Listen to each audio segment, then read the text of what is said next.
Hello friends, I'm coming back today with video part 10 on our fasting, and I want to just again put more light on Isaiah 58 verse 6, which talks about the kind of fasting that God approves. And yesterday we talked about how to break the bonds of wickedness, and the next line in that verse is to undo heavy burdens. What does that mean? So the analogy that Isaiah uses in this portion of scripture, people back then totally understood what it meant because they were farmers. And so when they would plow their grounds, they would use oxen, and they would put a yoke on the oxen, and they would have these leather straps that bound and kept the yoke over the oxen as it plowed. So when to say to undo heavy burdens literally meant you would go and take the straps that held the yoke on the head of the oxen off. So it was undoing heavy burdens. And so let's bring that today into our 21st century and see how we can apply that. What burden is, we commonly use that. We say, I don't want to be a burden to you. Now imagine this teddy bear is a burden on me, and imagine it's 30 pounds, okay? So I can see it, walk around with it, but there's a burden on me. And so many times the people we are close to,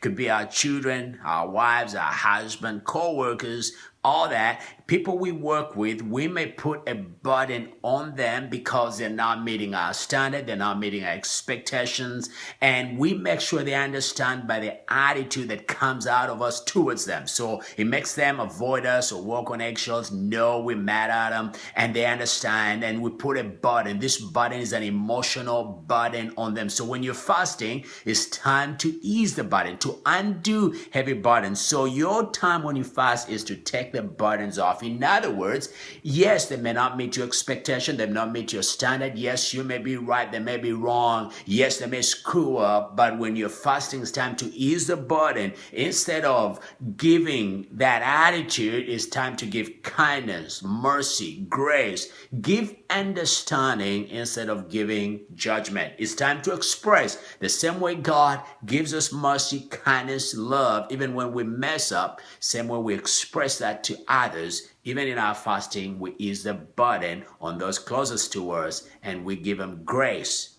mercy, understanding instead of judgment. God bless, and I'll be back. Ease the burden on those around you. Talk to you soon.